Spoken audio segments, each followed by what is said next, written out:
Hello everyone, how are you all. आज जो reaction मैं लेके आया हूँ that is a very important reaction for all the competitive exams like JEE Mains, JEE Advance, NEET, BITSAT and all. The name of the reaction is Cannizzaro. Please make sure कि आप इसके notes बनाओ और ये reaction आपको किसी भी हालत में एग्जाम में जाने से पहले याद होनी चाहिए, because there is a very high probability कि इसके ऊपर कोई ना कोई क्वेश्चन आ जाएगा। राइट, तो चलिए हम लोग स्टार्ट करते हैं। So the name of the reaction is Cannizzaro. 1 second. Cannizzaro reaction. इससे पहले आपने एल्डोल रिएक्शन का वीडियो आई होप देखा होगा। अगर नहीं देखा है तो ये रिएक्शन मतलब ये वीडियो खत्म करने के बाद मेक श्योर कि एल्डोल का भी वीडियो देखो, because aldol reaction, Cannizzaro reaction ये सब बड़ी फेमस है। ठीक है, तो मैं उससे क्या रिलेट करने वाला था कि एल्डोल रिएक्शन वो होती है और उन कंपाउंड्स के साथ होती है जिनमें अल्फा हाइड्रोजन होता है। Cannizzaro is totally opposite of that. Cannizzaro reaction उन कंपाउंड्स के साथ होती है जिनमें अल्फा हाइड्रोजन नहीं होता। ठीक है, अल्फा हाइड्रोजन इज एब्सेंट। ठीक है, तो पहली बात तो ये रिएक्शन होगी या नहीं होगी, ये इस बात को देख के समझ में आएगा कि जो रिएक्टेंट है उसमें अल्फा हाइड्रोजन है या नहीं। तो चलो पहले मैं आपसे ये पूछता हूँ कि क्या आपको अल्फा हाइड्रोजन पता भी है या नहीं। तो चलो जल्दी से मुझे बताओ। ये एक कंपाउंड है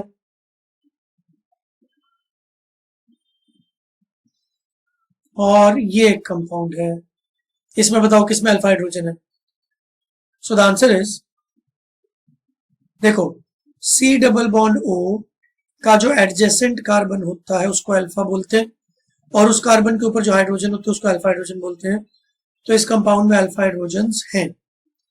बट अब अगर आप इस कंपाउंड को देखो, सी डबल बॉन्ड ओ का एडजेसेंट कार्बन कौन है, ये वाला। ये जो, इसको मैं ब्लू कर देता हूं so that you can see it more clearly. ये जो ब्लू वाला कार्बन है इसके ऑलरेडी 4 बॉन्ड बने हुए आपको दिख रहे हैं।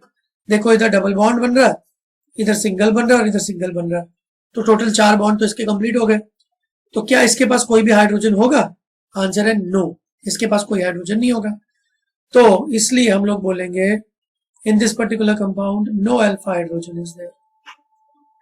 तो अब अगर आपसे पूछा जाए, ऐसा बहुत सिंपल सा क्वेश्चन आ सकता है, which of the following compounds can undergo Cannizzaro reaction. तो अगर 4 ऑप्शंस हैं और उन ऑप्शंस में से ये वाला भी एक कंपाउंड है तो आप इसको टिक कर दोगे। Right, so this particular compound can undergo Cannizzaro reaction. Right, तो कौन करता है कौन नहीं करता है, चलो इतना तो समझ में आ गया। अब रिएक्शन में क्या होता है, प्रोडक्ट्स कैसे बनते हैं, वो हम लोग देखते हैं। आई होप आप नोट्स साथ साथ बना रहे हो। राइट, बनाते रहो, बिकॉज बिना नोट्स बनाए सिर्फ वीडियो देखने से कुछ नहीं होगा। नोट्स बनाओ, रिवाइज करो, ठीक है, तब जाके आपके सिलेक्शन की श्योरिटी हो जाएगी। चलो अब मैं एक एग्जांपल ले रहा हूं। The compound that I am choosing is formaldehyde. इस कंपाउंड में there is no alpha hydrogen. कुछ बच्चों को कंफ्यूजन होता है, उनको लगता है ये वाला हाइड्रोजन अल्फा है। नहीं, ये वाला हाइड्रोजन अल्फा नहीं है। अल्फा हाइड्रोजन कौन सा होता है? सी डबल बॉन्ड ओ के कार्बन के साथ जुड़ा हुआ हाइड्रोजन को अल्फा नहीं बोलते। सी डबल बॉन्ड ओ के साथ जुड़े हुए कार्बन को अल्फा कार्बन बोलते हैं और उस कार्बन से जुड़ा जो हाइड्रोजन है उसको अल्फा हाइड्रोजन बोलते हैं। तो पहली बात तो ये अल्फा हाइड्रोजन नहीं है। ऐसे बहुत सारे क्वेश्चन मैंने बच्चों को गलत करते हुए देखा है। क्वेश्चन ऐसे पूछते हैं, 4 कंपाउंड्स का नाम दिया होता है, which of the following has maximum number of alpha hydrogen. Simple question है, जेईई मेंस और नीट में आ सकता है, पर अगर आप गलत हाइड्रोजन की गिनती कर लोगे तो आंसर गलत हो जाएगा। तो ये वाले हाइड्रोजन मैंने पर्सनली बहुत बच्चों को इस चीज में गलती करते हुए देखा है, तो आप प्लीज गलती मत करना। राइट, मेरे एक्सपीरियंस का बेनिफिट आपको कैसे होगा? अच्छा, व्हाट इज एक्सपीरियंस? एक्सपीरियंस ये है कि मैंने पिछले 12 साल में बहुत सारे बच्चों को पढ़ाया। राइट, बड़े बड़े कोचिंग इंस्टीट्यूट्स में पढ़ाया, कोटा में, दिल्ली में, मुंबई में। राइट, तो मैं जब इन बच्चों को पढ़ाता हूँ तो मैं देखता रहता हूँ कि गलतियां क्या कर रहे हैं, और मेरी ऑब्जर्वेशन के हिसाब से जो बड़ी कॉमन मिस्टेक्स है वो मैं कोशिश करता हूँ कि आपको वीडियो में बताऊं। अब कम से कम आप वो मिस्टेक्स मत करना, क्योंकि मिस्टेक से नेगेटिव मार्किंग हो जाएगी। राइट, तो जितनी मैं मिस्टेक्स आपको बताता हूँ ना कि बच्चे ये सोचते, तो आप ये मत सोचो कि आपसे वो गलती नहीं होगी। ठीक है, पूरी दुनिया को यही लगता है कि गलती तो बाकी लोग करते हैं, मैं नहीं करता हूँ, ऐसा नहीं। तो कॉमन मिस्टेक्स वो मिस्टेक्स हैं जो 90% बच्चे करते हैं, तो आपसे भी वो मिस्टेक हो सकती है। राइट, तो आपको एक चीज फॉलो करनी है, अगर आप कर सको तो बहुत इजी है। जब भी अगर मैं आपको बोलूँ ना कि नॉर्मली बच्चे ये गलती करते हैं, तो आप उसी समय वीडियो को पॉज करो और जो मैंने बताया कि ये गलती होती है उसको लिख लो, ठीक है, और उसको हाईलाइट कर लो, रेड पेन मार्कर जैसे करना है। और आप रेगुलरली जब मिस्टेक्स को रिवाइज करोगे ना, तो आपका सबकॉन्शियस माइंड कम से कम वो मिस्टेक्स नहीं करेगा। और अगर आपने कॉमन मिस्टेक्स को अवॉइड कर लिया, तो आपका डेफिनेटली सिलेक्शन होने का चांस बहुत सारे बच्चों से आगे निकल गया, राइट। तो ये वाले हाइड्रोजन अल्फा नहीं। अब क्या होगा जी, कैरिज और रिएक्शन में भी हम लोग एक बेस यूज करते हैं, 1 second, KOH where OH minus will be reacting। अब आपने अगर एल्डोल रिएक्शन देखी होगी तो मैंने उसमें बताया था, मैं एक बार क्विकली वापस बता देता हूं। OH का पहला काम क्या है, एसिडिक हाइड्रोजन को उड़ा देना, उसको एक्सट्रैक्ट कर लेना। आप मुझे बताओ क्या ये हाइड्रोजन एसिडिक है? Answer is no. अच्छा, अगर मैं आपसे पूछूं कि हाइड्रोजन एसिडिक क्यों नहीं, तो आप बोलोगे कि सर H+ निकलने के बाद कार्बन पे नेगेटिव आ जाएगा, this negative is not very much stabilise. इसके ऊपर सेपरेट वीडियोस मैंने बनाए हुए। तो अब OH माइनस को अगर H+ नहीं मिल रहा, तो वो एक सिंपल सी चीज करेगा, बहुत बेसिक है। देखो, नेगेटिव चार्ज पॉजिटिव से अट्रैक्ट होता है, सबको पता है। क्या आपको यह पता है कि कार्बन के ऊपर पार्शियल पॉजिटिव चार्ज है? यस। कैसे? क्योंकि oxygen is more electronegative than carbon, तो ऑक्सीजन ने कार्बन से इलेक्ट्रॉन छीन लिए, ठीक है, तो पार्शियल पॉजिटिव चार्ज आ गया कार्बन पे। OH माइनस ने देखा कि भाई ये तो पॉजिटिव चार्ज है, तो बढ़िया मौका है, अटैक कर देते हैं, ठीक है। तो OH minus is acting as a nucleophile, that is why it is attacking at a positively charged, partial positively charge carbon. तो इस रिएक्शन का, इस स्टेप का नाम हम लोग क्या लिखेंगे? Nucleophilic addition reaction, right. तो ये न्यूक्लियोफिलिक अटैक है। OH माइनस आया, अब कार्बन के 4 बॉन्ड तो ऑलरेडी बने हुए, 5वां थोड़ी बनेगा, तो इस वजह से ये बॉन्ड इधर शिफ्ट हो जाएगा, ठीक है। तो आपको क्या मिला? HC, ऊपर आ गया O के ऊपर नेगेटिव, इधर आ गया H और इधर आ गया OH, right. So this is step 1, nucleophilic addition. जब आप कई सब्जेक्टिव पेपर दे रहे होंगे जैसे बोर्ड्स एक्सेट्रा, तो आपको ये नेम्स भी लिखने होंगे, बिकॉज इसके बेस पे आपको स्टेप मार्किंग मिलेगी, राइट। जब मैंने अपना IIT दिया था, उस टाइम पे सब्जेक्टिव पेपर होता था IIT में, पहले एक ऑब्जेक्टिव होता था, फिर एक सब्जेक्टिव होता था। आज की डेट में दोनों ही ऑब्जेक्टिव होते हैं ऑलमोस्ट, राइट। तो इसलिए बहुत ज्यादा इंपॉर्टेंट अभी नहीं है कि आप ये नेम्स याद रखो, बट जब आप ये वीडियो देख रहे हो और जो टॉपिक में पढ़ा रहा हूँ वो एक्चुअली 12th क्लास का टॉपिक है, तो बोर्ड्स में तो काम आएगा ना। तो ये वर्ड्स, ये टेक्निकल की वर्ड्स लिखने से बोर्ड्स में नंबर बढ़ते हैं। अगर आप इन वर्ड्स को बिना लिखे सिर्फ मैकेनिज्म लिख दोगे, तो आपको कभी कंप्लीट नंबर नहीं मिलेंगे। अगर 5 नंबर का क्वेश्चन है ना, तो हो सकता है आपको 4 मिले, अब 1 नंबर आपसे मिस हो गया। ऐसे एक एक करते हुए कितने सारे मार्क्स मिस हो जाएंगे, right. So that is why मेरी कोशिश ये रहती है कि भले ही आप JEE की, नीट की तैयारी कर रहे हो, बट कीवर्ड्स को हमेशा याद रखो और उसको जहां मौका मिले लिख दो।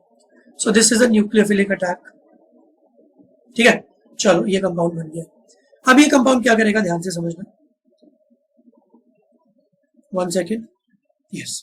अब देखो, एक सिंपल सी चीज है, एक कंटेनर है, उस कंटेनर में HCHO, ये वाला कंपाउंड HCHO फॉर्मेल्डिहाइड रखा हुआ, मैंने as a catalyst OH minus डाल दिया। अब आप एक चीज समझो कि यार ये जो कंटेनर के अंदर HCHO आपने रखा है, थोड़ा सा भी HCHO रखोगे ना, 2 ग्राम, 5 ग्राम, 10 ग्राम, तो भी जब आप इसके नंबर ऑफ मॉलिक्यूल्स निकालोगे तो आपको दिखेगा कि there are millions and millions of molecules. भाई हजारों लाखों मॉलिक्यूल्स है, आपने थोड़ा सा OH डाल दिया, तो वो थोड़ा सा OH कुछ मॉलिक्यूल से तो अटैक कर दिया उसने, बट बाकी मॉलिक्यूल्स अभी भी ऐसे ही। तो अब क्या होगा, OH माइनस ने जिस मॉलिक्यूल पे अटैक किया, उसके अटैक के बाद ये जो स्पीशी बनी, ये स्पीशी उन मॉलिक्यूल्स पे अटैक करेगी जो अभी तक OH माइनस से इंटरैक्ट कर ही नहीं पाए। तो अब मैं इसको बनाता हूं आपके सामने, तो आपको काफी समझ में आ जाएगा। तो हमारा ये जो कंपाउंड है HCO माइनस HOH, इसके सामने एक दूसरा HCHO मॉलिक्यूल आ गया and now let's see reaction कैसे होता है। सबसे पहले ऑक्सीजन का बॉन्ड गया इधर, तो जो नेगेटिव चार्ज है उसने बॉन्ड बनाने के लिए इस तरीके से मूव करवाया, बट ऐसा करते ही कार्बन के 5 बॉन्ड बन जाएंगे, विच इज नॉट पॉसिबल। तो अभी एक स्पेशल चीज होगी यहाँ पे ये वाला हाइड्रोजन निकलेगा और इस कार्बन पे अटैक करेगा। ये वाला हाइड्रोजन H+ के फॉर्म में नहीं, H- के फॉर्म में निकला है, तो इसको मैं नाम दूंगा हाइड्राइड अटैक।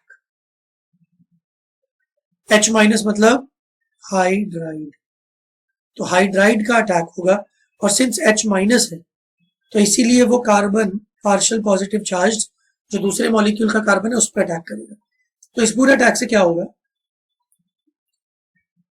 तो ये वाला जो हमारा कंपाउंड है, ठीक है, इसका क्या हो जाएगा, ये बन जाएगा HC डबल बॉन्ड OH, और प्लस ये वाला कंपाउंड कैसा होगा, ध्यान से सुनो, कि जब हाइड्राइड ने अटैक किया इस कार्बन पे, तो कार्बन ने तो ऑलरेडी 4 बॉन्ड बना रखे, 4 के 5 तो करने नहीं है, तो ये बॉन्ड इधर शिफ्ट कर देंगे हम लोग। तो आई होप कि जैसे मैं आपको मैकेनिज्म सिखा रहा हूँ, ये बॉन्ड्स कैसे कैसे शिफ्ट होते हैं आपको थोड़ा थोड़ा समझ में आ रहा है, राइट। तो जितनी प्रैक्टिस करोगे उतना आसान हो जाएगा आपके लिए। तो अब क्या हुआ जी, ये कार्बन के पास 2 H तो पहले से थे, एक H ने अभी भी अटैक किया है, और एक वो आ गया जिसके ऊपर नेगेटिव चार्ज, राइट। तो ये हो गया स्टेप 2। तो स्टेप 1 में हो गया न्यूक्लियोफिलिक अटैक, और स्टेप 2 में हो गया hydride attack on another compound, on another molecule of the same compound, और ये 2 प्रोडक्ट्स हमको मिल गए, राइट। अब आप जरा ध्यान से देखो कि 2 प्रोडक्ट्स कैसे प्रोडक्ट्स हैं। ये जो पहला वाला प्रोडक्ट है HCOOH, ये तो फॉर्मिक एसिड है, मतलब कार्बोक्सिलिक एसिड, और जो दूसरा वाला है, अगर आप उसको ध्यान से देख रहे हो तो आपको ऐसा दिख रहा होगा CH3O-। तो ये एक्चुअली अल्कोहल का H+ जब निकल जाता है तो जो बनता है वो है। पर अब एक छोटा सा स्टेप और है, ठीक है, वो छोटा सा स्टेप ये है कि इधर O पे नेगेटिव चार्ज है और इधर कार्बोक्सिलिक एसिड का OH ग्रुप है। आप सबको पता है कि carboxylic acid is a good acid, तो वो अपना H+ रिलीज करेगा, right. Just give me 1 second. अब ध्यान से देखना, देखो इस H+ को हमारे कार्बन ने रिलीज किया, ठीक है, हमारे O ने रिलीज किया। कार्बोक्सिलिक एसिड का काम ही होता है H+ को रिलीज करना। तो फिर इस O ने बोला कि भाई एक काम करो, तुम ना मेरे पास आ जाओ। तो ये वही बात हो गई कि कार्बोक्सिलिक एसिड ने अपने H+ को हटाया, क्योंकि वो तो एसिड है, तो H+ निकला। इस H+ को उस O- ने अपने पास बुला लिया। तो final product if I tell you क्या बन गया, तो मैं यहीं पे थोड़ा छोटा लिखता हूं, या फिर मैं नेक्स्ट पेज पे भी लिख सकता हूं, राइट। मैं नेक्स्ट पेज पे लिख देता हूं। तो फाइनल प्रोडक्ट जो आपके पास बना वो बना HC double bond O plus यहां पे 3 कार्बन थे, 3 हाइड्रोजन थे, यहाँ पे O- था, इस O के साथ H। So the final product is a carboxylate ion and alcohol। और अब एक फाइनल स्टेप और हम लोग कर सकते हैं। देखो हम लोगों ने रिएक्शन कैसे स्टार्ट की थी, KOH डाल के, मतलब बेसिक मीडियम। तो बेसिक मीडियम में तो ऐसे ही होगा ना, carboxylic acid can not remain as carboxylic acid in a basic medium. अब कुछ सोचो, बेसिक मीडियम है और आपने सामने एसिड रख दिया, तो एसिड का H+ तो जाएगा ना, ठीक है। बट अगर आप उस बेसिक मीडियम को न्यूट्रलाइज कर देते हो, भाई बेसिक मीडियम को न्यूट्रलाइज करने का तरीका थोड़ा एसिड डाल दो, तो अब क्या होगा कि जहां भी नेगेटिव चार्जेस होंगे ना, उन सब जगह H+ आ जाएगा। तो फाइनल आपको मिल जाएगा OH, तो कार्बोक्सिलिक एसिड एंड अल्कोहल। तो ये हो गया जी फाइनल प्रोडक्ट, ठीक है। तो चारों ऑप्शंस को देख के अकॉर्डिंगली टिक कर देना। सो दिस इज वन थिंग। तो ये हो गया हमारा कैनिज़ेरो रिएक्शन। बट अब एक और खास बात, एक और टर्मिनोलॉजी है जो आपको याद होनी चाहिए। कैनिज़ेरो रिएक्शन में डिस्प्रपोर्शनेशन होता है, डिस्प्रपोर्शनेशन। काफी डिफिकल्ट है इसकी स्पेलिंग और नेम है, तो 2-3 बार रिवाइज कर लेना, ठीक है। डिस्प्रपोर्शनेशन इस बारे में हम लोगों ने रिडॉक्स रिएक्शन में भी पढ़ा हुआ है, बट मैं आपको क्विकली बता देता हूँ। डिस्प्रपोर्शनेशन वो होता है जब एक ही एलिमेंट का ऑक्सीडेशन भी हो जाए, रिडक्शन भी हो जाए।